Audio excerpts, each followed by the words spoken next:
Hi everyone, my name is Stacy. This is the African Hummingbird podcast. Welcome to this episode, and I'm here with Sharon. I feel like I need to sing my name, but aingiani vizuri, but it's fine. It's just Sharon. Just Sharon. yeah. Welcome to this episode 13. We've done well for ourselves. Tumepita the 10 episode mark. We are basically a teenager.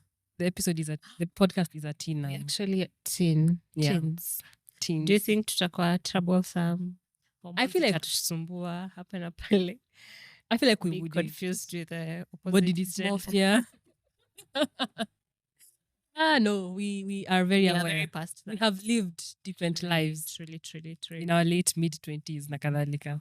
Yeah. Yeah. So, welcome to this episode 13. Today, we're going to discuss a book, a Kenyan book by this author called Sarah Haluwa.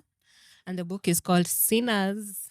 Wenye dhambi. So, basically, this is a book that is a short collection of stories. Mhm. Short story collection. Hata sikunotice that you arranging Yeah. Short story collection with 10 stories about Kenyan women. Yeah. And mostly their sexuality. Yeah. Yeah. And I feel like I've noticed, we had this conversation Yeah. a while back that there are an increasing number of short story collections by Yeah. Kenyan authors, which I don't know how I feel about it, but it's a good thing, like exploring the different styles of writing. Yeah, and I don't only think it's Kenyan, I think it's African and Mhm. also globally. Yes. We had this conversation with a group of people on last week, Mhm. and they were saying that it's a trend incoming because the attention span of people is reducing and reducing. Twitter imeharibu watu. 280 characters. Na ushachoka. Hata tweets zingine usome in full. Yeah. It's an attention span thing. Yeah, it's an attention span thing. Also for the readers and also for the writers. Because, writing like a novel, it needs you to have so much concentration. It takes a lot of time. Yeah. Short story, it needs less of that. And I think, Pia, if you're writing a long form type of content, Yes. like a novel or something, the entire story has to be seamless. Short story, like you're allowed to make mistakes. Hapa kule. One story can be a miss, another story can be a hit. Truly. I get that's also one of the reasons why that's happening. Anyway, so it's 10 stories of Nairobi women, and it does cover a number of themes. As I said, one of the major topic is sexuality, and even Sarah Haluwa, the author of the book, says it herself at the back page, at the back cover of the book. She says that Nairobi's streets may be bustling by day, but beneath the surface lies a world of seduction, power play, and clandestine desires. Scandal, secrets, and sensuality collide in 10 tales of forbidden lust that celebrate the diverse and defiant expressions of the Kenyan woman's sexuality. Yeah. Yeah. So those are some of the things that are covered in the book. So how did you get to know about this book, Sharon? Actually, from one of my friends whose name is Stacy, and we apparently ran a podcast together. But I didn't actually know of the book. I had seen it across social media, using my bookstores, my ads na kadhalika. Yeah. But I first had it from you when we were discussing the next book that we would do. You're like, oh yeah, kuna hii kitabu nimeona mahali. It's called Sinners and we can read it. Yeah. That's the first time I heard about it. Maybe just And about the author? So the author, I actually knew her from Facebook. Kitambo, like maybe 5-6 years ago when Facebook was really big. Yeah. She used to, she used to write very long, interesting stories that I used to read. Yeah. And then I also saw that when I was in high school, I don't know kama nilikuwa high school ama nilikuwa uni, she started to write on the Nairobian, the magazine that has been like casually popping in the last like 5 years or something. Yeah. So she had a column there and I used to read it a lot because it was quite interesting. And I'm glad to like maisha ya Nairobi, very casual way na kadhalika. So that's how I learned of the author. How about you? I didn't know of Sarah Haluwa, honestly. I think the book Sinners introduced me to her. This is the first body of work I'm seeing from her. I just gonna judge she's writing. Fancy. I like it. I never knew about her being a writer in Nairobian, or did she have a blog? I don't know. I don't think I she don't. has a blog. I've never interacted with her work in short. Like this was the first interaction. Sinners, the textbook center, they normally have like book of the month, and I saw that this was the book of the month in April. Yes. Yeah. Oh, that's when you first heard of the book. Yes. Oh, okay. So I was like, okay, it's here. It's short collection, short story collection, which I think I'm in the era of reading short story collection because attention span imeenda chini sana. Speaking of attention spans, when was the last time you published on your blog? Please, let Kanyaga shingo, kanyaga shingo. let's not go there, please. Yeah, basi ni sawa, ni sawa. Okay. Yeah. But I'm writing at the moment, so I think that's a good thing. Maybe to see publish publicly. Publicly, yeah. But you are right. I'm writing at the moment. Okay. Yeah, that's where I knew of the book Sinners. Yes, you've mentioned that seeing this book was one of the first interactions you had with her. By any chance, have you met the author? Yes. So tell us about that. So Textbook Center, if the book of the month is a book by a Kenyan author, they normally invite. I don't know if this is a habit or whatever, but for this particular book, since she is a Kenyan author, a lot of essays. Truly. Sad. So, since she is a Kenyan author, she was invited to give like, I don't say a talk, but it was just a book discussion with the author. And I did go for the book discussion.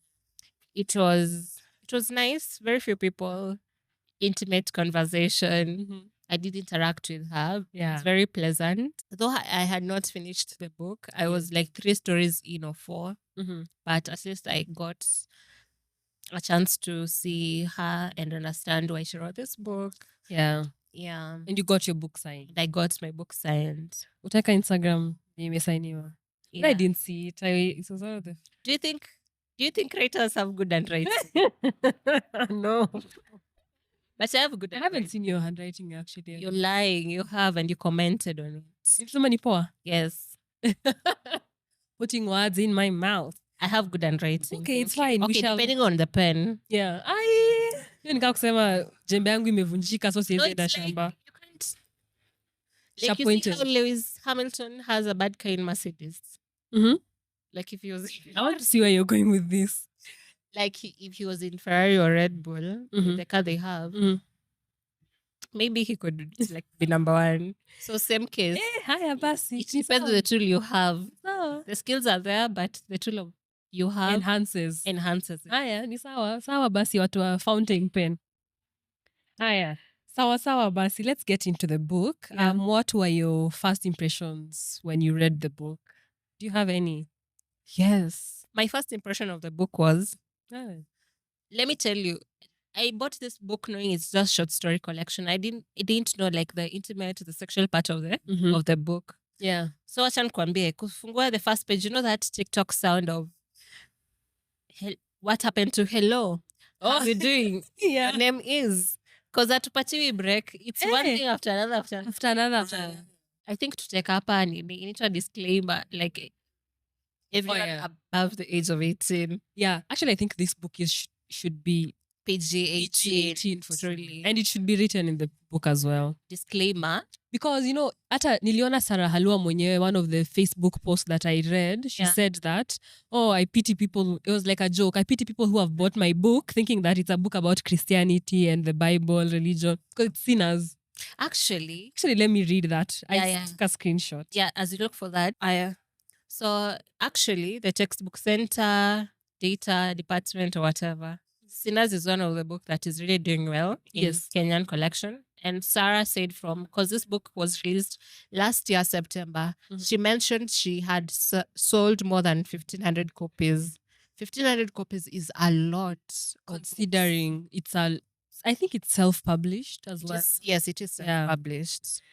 1,500 copies is a lot of book. Yeah. A lot of copies sold. Yeah. Good for her. Yeah. Good for her. So back to the disclaimers that we are talking about and the first impressions. You had said that it's a very sexual, Language. expressive Explicit. book. It's very explicit in the way that they describe sex, intimacy, relationships, etc.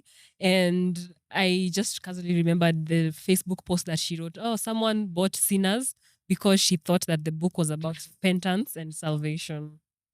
Do you think like that was Sinners was what's the name? Like when you put a name that's not it to trick people. I don't know. Hiyo iko na jina? Yeah, it has a name. Misleading. Kitu kama misleading. So, yes, do you think it was intentional? I should have asked her. We But should. Here we are. So Sarah Haluwa, Sinners ni kitabu ambayo that is the title meant to be confusing, misleading in a way. I genuinely didn't get like so. Acha nikwambie, let me get into my first impression. Okay. When I did read the book, but proceed first. No, when I did get into the book, I feel like the topics covered were, of course, there are sins in the grand scheme of things, but they're not really that bad sins, like cheating, like vitu za kawaida Nairobi. So that's how you know you're from a toxic city environment. Like isn't it vitu za kawaida? Yeah. So the title is like cheating is normal. No, I'm joking, guys. Normal. Yeah. But no, go ahead. Give your first impression. Oh, my first impression was where I didn't expect this because why am I reading? Kwanza the first line or the first quote of the book. Mm-hmm.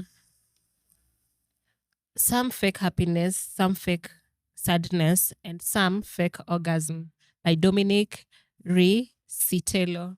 The first title of the first story is Nancy, 7 positions for 70 minutes. I was like, bro, what have I bought? Buy. But overall, it was an easy read. Mm-hmm. The stories were quite, I don't know, any stories near, maybe umezoea. It was very relatable. I love how she writes. It's like how very simple to the point. It's like how someone would tell you a story. Yeah.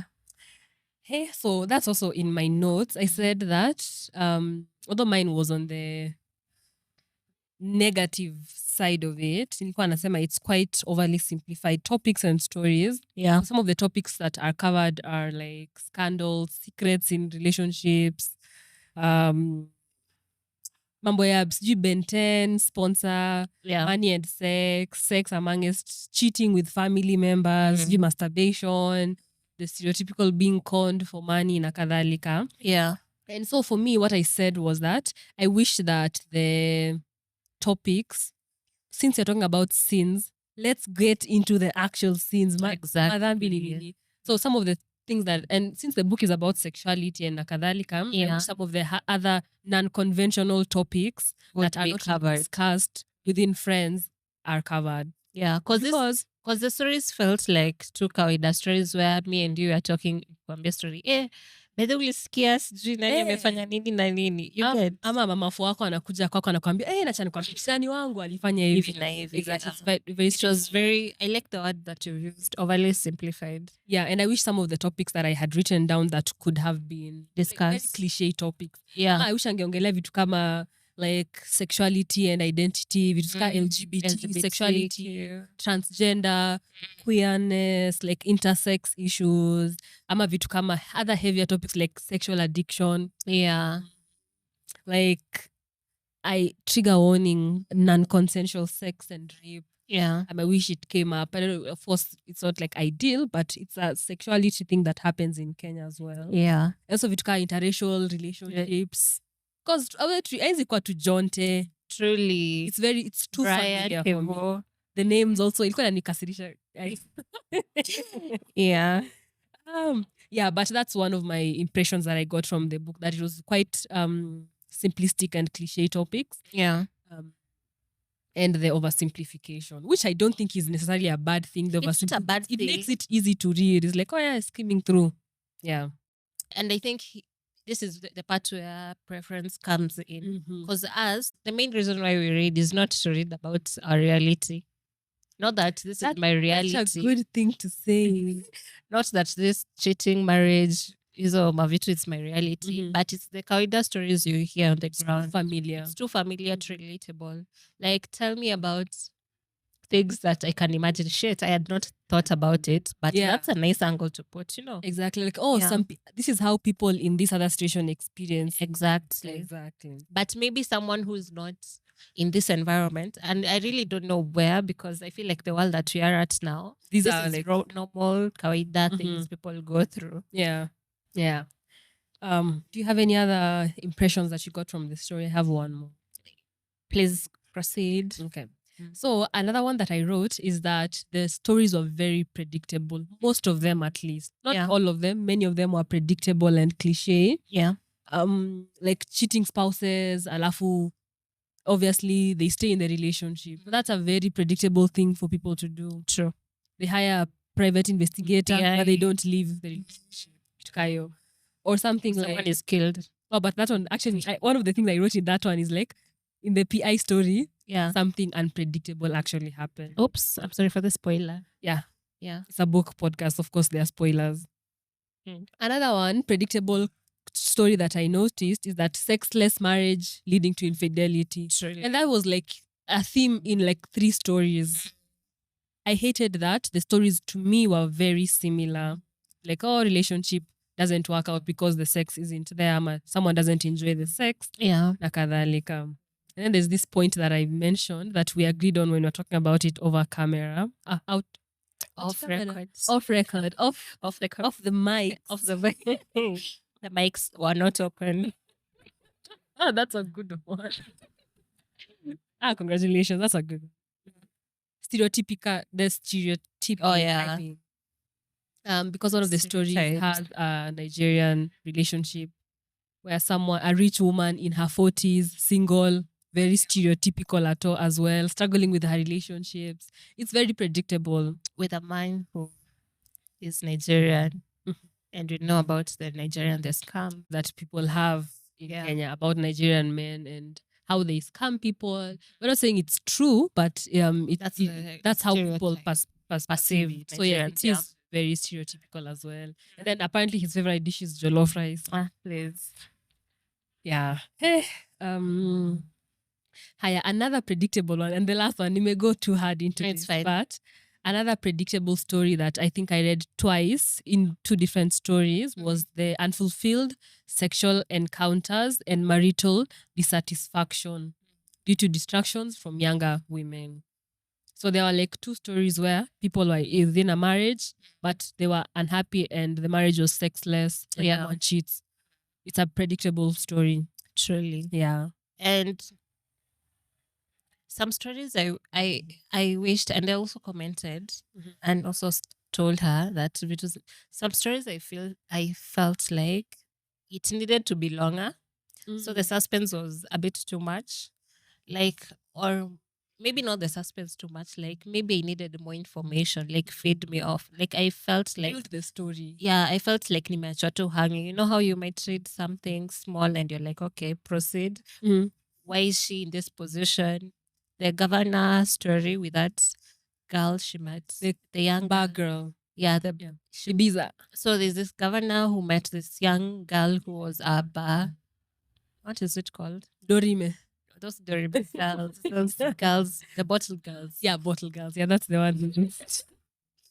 Yeah, they met with the governor. I felt like, tell me more about this girl. Why is she doing the things why is that situation? She's mature. Why is she in that situation? You know, like a lot could be explored on that angle. Yeah.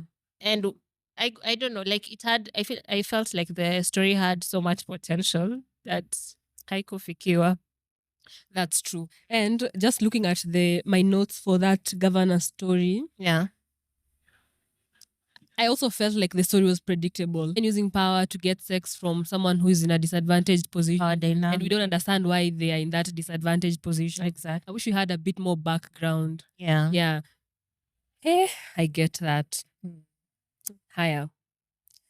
One of the other first impressions that I got while I got further into the story was that there were a lot of sex scenes. So there were so many sex scenes I skipped it because it it's isn't just too much. Like I want the story bit of it. Thank Sasa you. Thank you. describe like a whole page surely. And I would understand when a sex scene contributes to the story. Yeah. But I felt like a lot of the sex scenes going up to 2 pages were not contributing anything to the story. Yeah. Just weirdly describing sex, like, oh, and with some weird terminologies, like, oh, wet cooch. Oh, vagina. sijui inaitwaje? It was Slit. It was a lot. It was a lot. So let me read you exactly what I wrote about this one. Yeah. The book contained too many sex scenes with awkward descriptions that did not contribute to the storyline. Yeah. These scenes often felt like they were written by someone with a juvenile understanding of sex or by a male author trying too hard to be explicit without genuine insight. I'm sorry. But you know, that's what I feel like what you've read is what the author was trying to portray or to show. I didn't think of it like that. Yeah, because it's not like the women book. who are experiencing this who are enjoying it. You get, because vitu zingine hata ukisoma unakasirika because what the heck, why are you doing that? Yeah, so like the author was just trying to show that she's not happy. She's not happy or the woman is not happy or satisfied about that. Okay, if you put it that way, I see that it's some of them contributing to the story. Like we're describing the sex scene or someone of it being unpleasant. Exactly. The woman not being enjoying or pleased. Yeah. But still, I felt like there were a number of sex scenes that there were a lot of unnecessary. Yes. Yeah. It's like we're not contributing to the story in any way. So I'm not learning anything new. Yeah. I feel like it's quite used as like fillers. Higher. Another one. God, you got a lot to get off my chest. But I promise positive things later. 2 or 1 or 3. Higher. There was a lot of unnecessary fillers. And by this, I mean like I found myself skipping through the book. Like I can easily lead. Follow me, the leader. Follow the leader. Relax. Sina ubaya. Mike. So another thing that another first impression that I got from the book is that there were a lot of fillers. Yeah. And by this, I mean that there were a lot of paragraphs that I felt like the story could do without. I had to pay any new information. It's not contributing to the storyline. And I'm not talking about the sex scenes. I've already addressed that. But I could easily read the first paragraph of a line and skip it and get the gist of the story. Of what happens, yeah. I feel like if I'm reading a book, I don't want to like nataka nishindwe kuskip even one line. Exactly. I want to be hooked. Nataka mnikamate. So let me read exactly what I wrote in my notes. Okay, proceed. I found myself skipping through most of the books. Okay, most is an overstatement. Yeah. Through a lot of the book's paragraphs. Often I could read the first line of a paragraph and the rest would not contribute to the story strongly. There are a lot of unnecessary paragraphs that the story could do without. Yeah. Or the paragraph could be communicated better, could prepare more meat about the character, the people there, na kadhalika. But yeah, those were the 4 or 3 first impressions that I got. Yeah. Are there any positives that you had? Yes. Okay. Maybe let's tuangalie hapo. So, it's not really about the stories and the books. Yeah. But as you mentioned when we started the episode, it's a quick read. Yeah. It's an easy read. It's based off in Kenya, so we are very familiar with a lot of the things that are being spoken about. Yeah.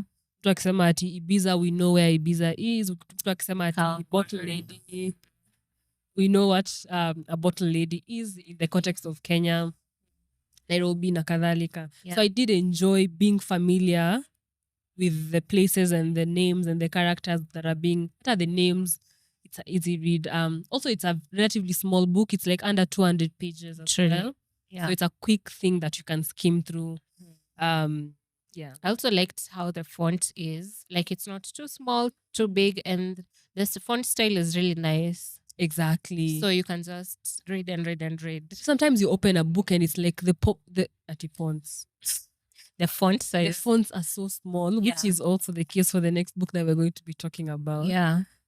But I really like the cover as well. I feel like the cover is very poetic. Exactly. Forbidden fruits. Verse, exactly. Then Eve over there with a red lipstick and an apple. Like it's just, it makes sense for the collection. The illustrator really did well. Did his thing. Yeah. The the cover designer is called Laura Adongo. Shout out to Laura. Yeah. And also there another positive was that it's a short story collection, which is easy to read and pick up. Exactly. Yeah. So if me I was to recommend this book to someone, is someone who first of all is open-minded to whatever topics that are here. Yes. Like we mentioned before, I feel like wangetupatia warning, not a trigger warning, what's it called? Explicit language. Oh yeah. Warning. Because honestly mtu anaweza nunulia mtoto wake mwenye ako 12. Exactly. And it's not ideal for someone who's younger. So disclaimer would be nice. Yeah. Or something like a PG or something. Exactly. I would recommend someone who's open-minded, then also someone who's also open-minded and starting mwenye anataka kuingia into reading. It's a good starting point. Yes. It's very simple, interesting. As much as it's oversimplified, it's a page turner. Page turner, quote unquote. What does that mean? What does that mean? Like it's a book that you can sit and it's an interesting book and read and read even in one sitting. You're curious to know what the next story is about. Exactly. And what happens. Yeah. That's it. That's it from me. The story I'll talk about is called I Just Can't Put My Finger on It. The main character is called Kate. So in this story, there are like 3 characters being talked about. Kate, Steve, and Vicky. Kate and Vicky are friends. They've known each other since high school days. Right now, they're grown as women. And wamefika hiyo age ya kuoa na kulea. Like they're at that ripe age. Yes. Ripe is crazy though. But aside from the fact that Vicky and Kate are friends, Kate has a relationship or situation with her husband Steve. So with her friend's husband Steve. And on this story, the scenario is Kate and Steve are in a bar and they're drinking, and at that particular point, Steve had proposed to Vicky to be the wife, and Steve is here telling Kate, it should have been you I'm marrying, not your friend Vicky. And that's how the story starts. She's really nice way to start. Great opening, Sarah. Hapo nitakupatia. Tick. Yeah, and it's so, I think the theme explored is jealousy, cheating, mostly. Yes. Because Kate had no business being so close to her friend's husband like that. To that point where he can comment on. Did he comment on her body? No, but they were just too close in a way that they're sleeping together. Like you're comfortable speaking about Vicky in a way that's not nice. Yeah, too familiar. And boundaries should have been explored in that relationship. So also we don't know about Vicky. So Vicky tumeambiwa tu ni, we don't know her side of the story. So I'm like, where is Vicky in this story, guys? We need to know like what Vicky thinks about Kate, their whole friendship and everything. Because hapa tu imeportray Kate as a very bad friend. Yeah. A, B, hearsay, because Steve told Kate that Vicky had mentioned she's an easy lay, so which means kunapo, if it's true indeed that she'd said it, she doesn't respect her friend in a way. Yeah. And if it's true, why are you telling your husband? And even sent a selfie. Exactly. Of them together. So after they had done that thing together, they had an intimate moment because she was triggered. I don't know what happened. They had an argument. Steve called her names, told her that Vicky, the friend, said she's an easy lay. That's the words that was used. And Kate was so triggered that wewe Nikki kukamata. So after their moment together, when they were butt naked, she took a selfie and sent it to the wife to be Vicky. And the caption was such an easy. He was such an easy lay. The words which Steve had told Kate that Vicky had said. Bruh. I support women's wrongs, but there's a but. But I really liked how the story ended. Like you nayo nilifurahia your suspense. Yeah, it was quite catchy, nice. But where's the story of Vicky Kwapi? Vicky, we need to hear your side of the story. Jitete. Penye uko jitete. Yeah. Yeah. Is there another story that you got able let me see? Is there any other story that you want to talk about? Nah, you talk about the one. Wacha nione.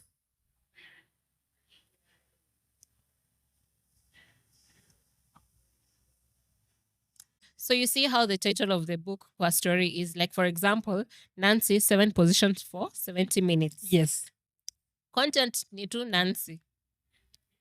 And ukifungua kitabu, there's a subtitle. Yes. They should have put both. Exactly. Or like the longer one. And also while we're still in the content of while we're still in the content of content, I wish it's a good one though. I wish wangeandika story numbers. Like, number this, whatever number this. This is story. I'm at story 10, story 7. Yeah. And we had this feedback as well with John Thatcher's short story collection, Conditions of Nairobi Men, which is a really lovely book. Yeah. But I think it's just like a user experience feedback that you get. Yeah. Anyway, let me see the story that I can talk about. I did have notes on all the stories, so let me see the one that I had notes. Password yangu imekataa. So let me talk about governor. Yeah.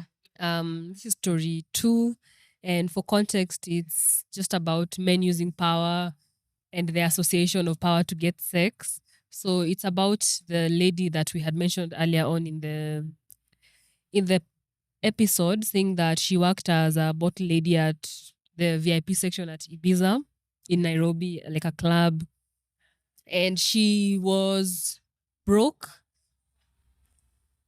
She was broke and financially financially insecure. And her way to get out of this financial insecurity was to get access to the governor, because people associate power with money.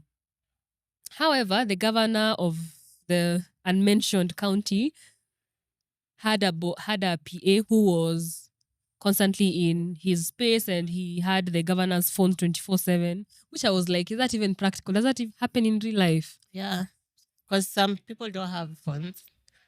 Okay, maybe they do, but mostly it's the PA who handles.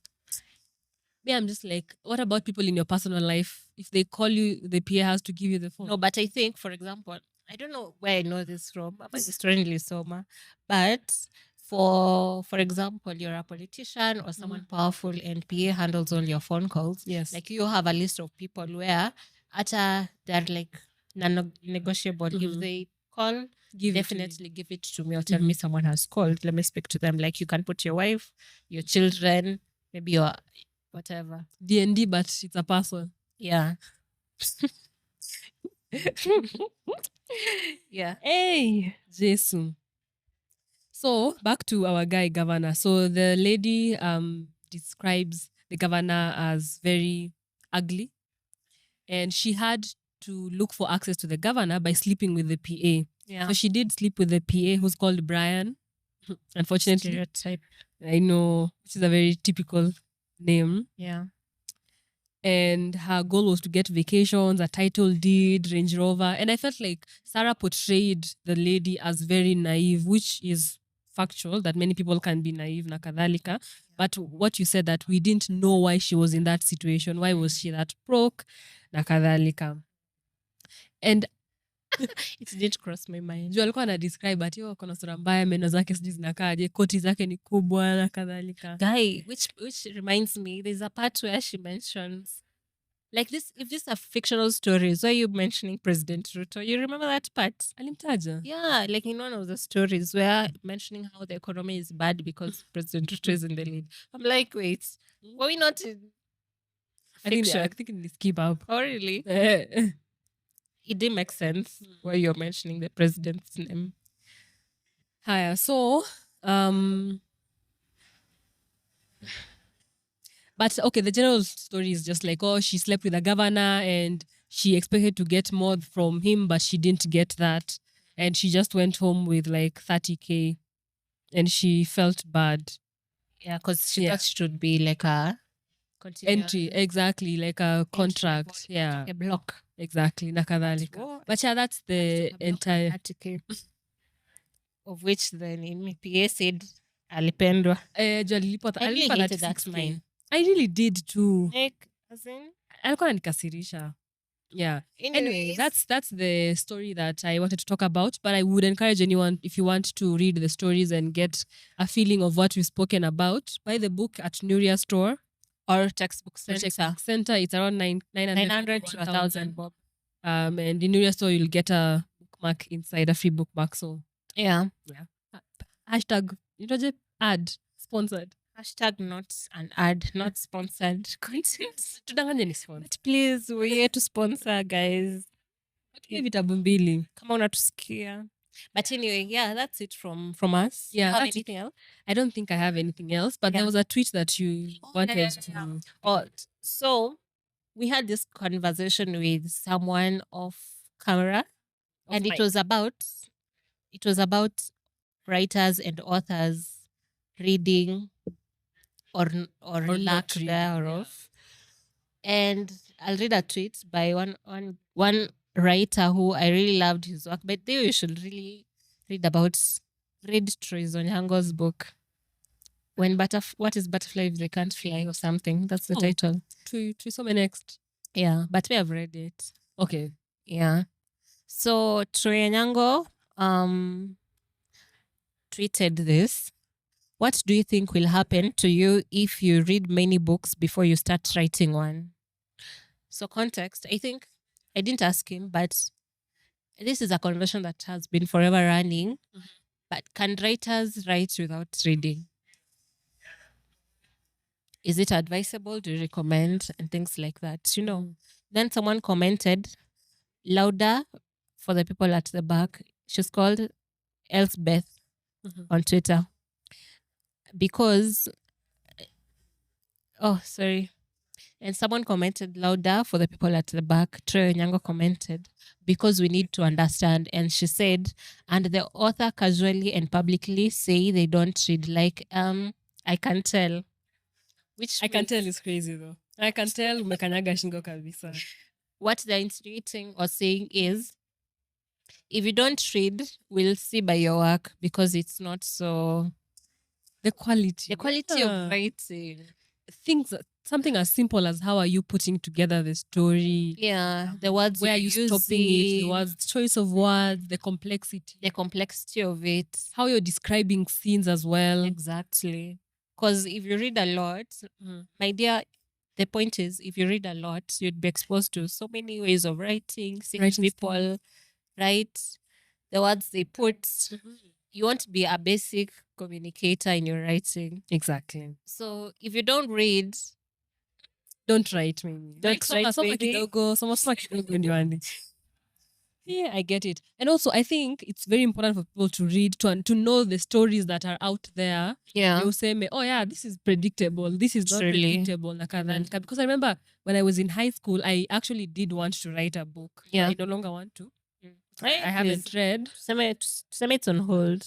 It's on hold. Yeah. So nisome nisikwe natwitiwa about na Troy Nyango. Yeah. So one of my friends who is a great writer, we haven't spoken in a while though.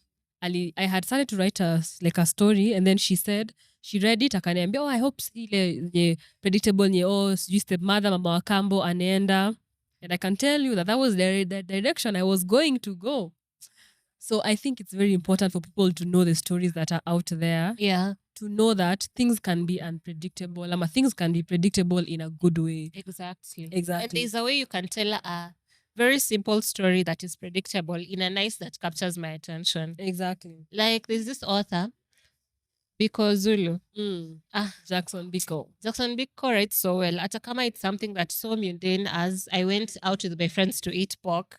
Like Drink. you'll drink, like you'll read and be like, shit. Even You if I really want to did. go Yeah. out and eat pork, Exactly. have coffee with my friends. You can visualize it very nice.